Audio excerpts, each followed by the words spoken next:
Good morning, y'all. This is your girl Monica. For those who know me and those who don't, as you all know, I typically start my morning off with workout. This morning, I've already worked out. I've already looked at my planner and prepared for my week. I just wanted to check in with y'all real quick. Pushing through the hard things because I'm a little sleepy. You know, I do have a 1 year old and a 17-year old, so life be lifing.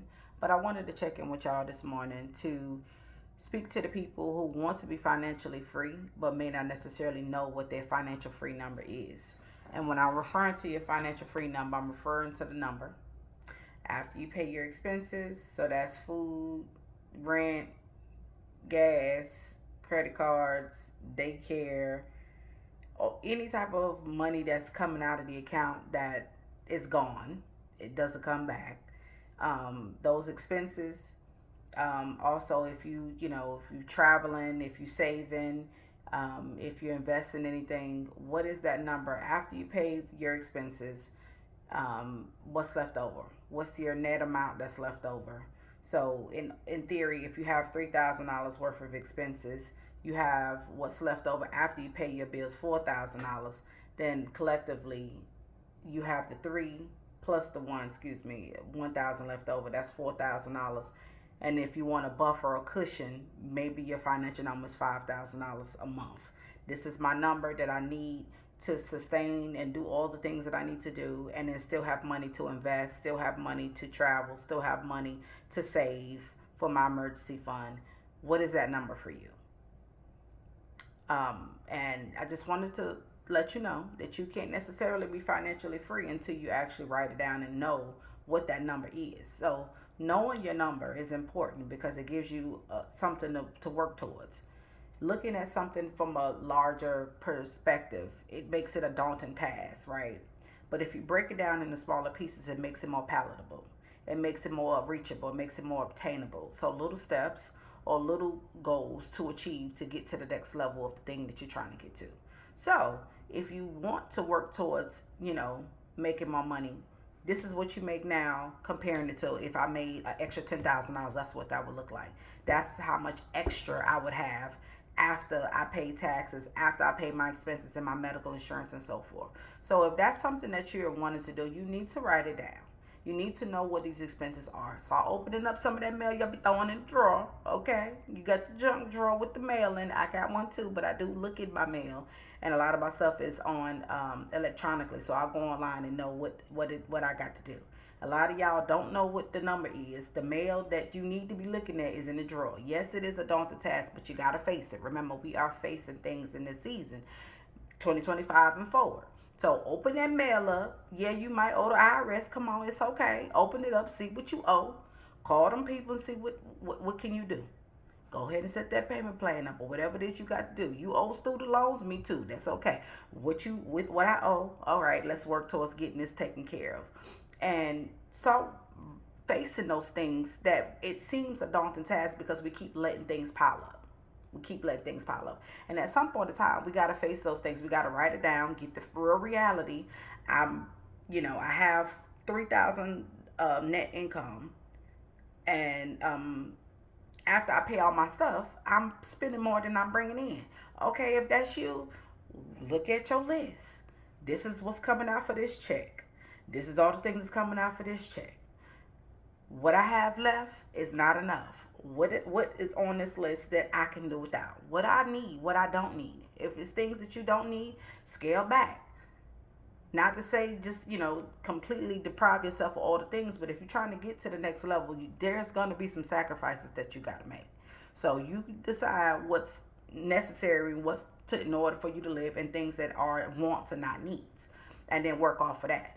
Even if you're saving yourself $200 a month, that $200 can go towards something else. That $200 can go to your emergency fund. That $200 can go towards tacking it on to a credit card bill that you already got with a high interest rate to knock that down. All of these different things are taking steps to the right place. So face the thing, write it down, and then know what you're working towards. If you know, like, all right, I'm only making $40,000 a year, but I need to really be making 55. What are the skills that I need to get to the next level to get to 55? And a lot of a lot of reality in today's times, these small raises that these companies are giving us is not going to get us to that number faster. So you may need a promotion, you may need a side hustle, you may need a part-time job. Those things are temporary if you choose to make them temporary, but action has to be in play in order for you to get to that next level. You have to face the thing that's uncomfortable. You have to step into the things and lean into those things that are uncomfortable so you can get to what's on the other side of that, which is I'm getting closer to that number.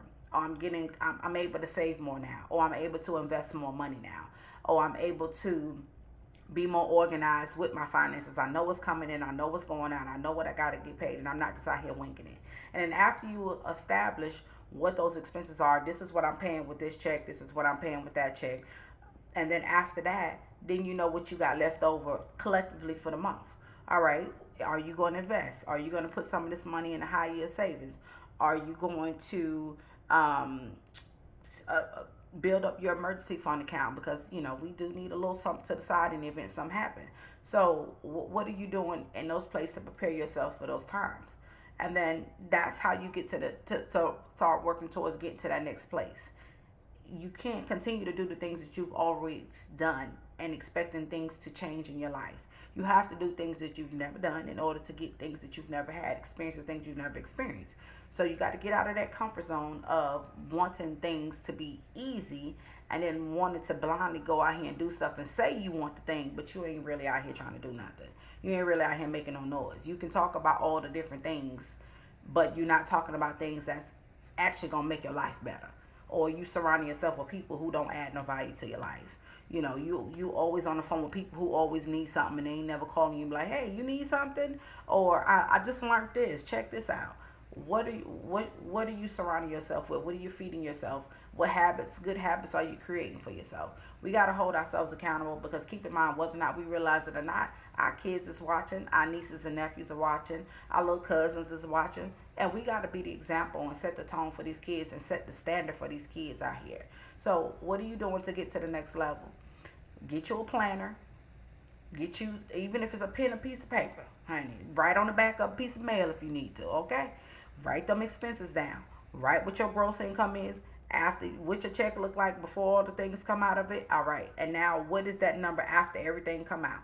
Write that number at the top. Write your expenses down. Subtract those expenses from that amount, and then what's left over. Do that for both of your checks. If you're not sure the due dates of some of your stuff, go open some of that mail that's in the drawer. If you do know the due dates of those things, write them beside there so you can get acclimated of what those due dates are and start working towards, all right, this is what I'm doing. And for the people who getting tax money, do something with the tax money besides go shop. You can't pass clothes down to your kids if you leave tomorrow, okay? Let's start doing something with our money other than looking good. Because, honey, the wealthy ain't worried about looking good. The wealthy out here getting to the bag. And we trying to get to the bag on 2025 forward, okay? So let's be encouraged. Let's start putting action behind the things that we say and not just talking, because it's a good conversation. Because everybody can talk that talk, but a lot of people ain't out here walking that walk. Write your expenses down. Get your stuff in order. Plan accordingly. And be consistent in doing the thing that you said you want to do. Sis, if you want to move, how much it's going to cost you to move? Call U-Haul. Call Penn, whoever those people are to be delivering. You can go get a U-Haul truck or whatever case may be. What is the cost going to be? How much it's going to be on estimate to get your utilities set up, because you want to put your kids in a different environment? Or even if you live alone and you want to move and you want to try something different, step out there. Go get the facts, get the numbers, put it down, and make a plan. Okay? That's what I got for y'all today. I just wanted to drop that off. Make sure that we continuing to be intentional. We are being deliberate about the things that we want, the things that we want to have, the impact that we want to have, and influence that we want to have in the communities that we want to reach and build. Do the things that you said you're going to do. Start with those hard things, and if you can't start with the hard things, start with something small. Open a piece of mail out that junk drawer. And it may be on time, it may be past due. Open it up, see what you owe, write it down, and make a plan. That's how we're going to get to the next level in life. Start facing some of those things that are daunting, because on the other side of that, there's greater. On the other side of that is financial freedom. On the other side of that, our kids are picking up our good habits and using them to their advantage and learning from us so that they can go out there and be great on their own. And we're not setting these kids up out here for failure because they picking up on our bad habits. You quit everything, your kids quit everything. Your grandkids gonna quit everything. Unless they want to be a trailblazer and decide to do something different. Be the example, set the tone, set the standard. All right, y'all. Y'all go out here. Y'all go be great. This daylight saving is kicking my butt. I'm tired, but I came out here and I wanted to give y'all something for y'all to stand on for this week and forward. If you need any help or support with anything, if you enjoyed this video, I'm glad it was able to reach you and teach you something, hopefully. And then y'all make sure that y'all continue to tap in with me. Leave some comments.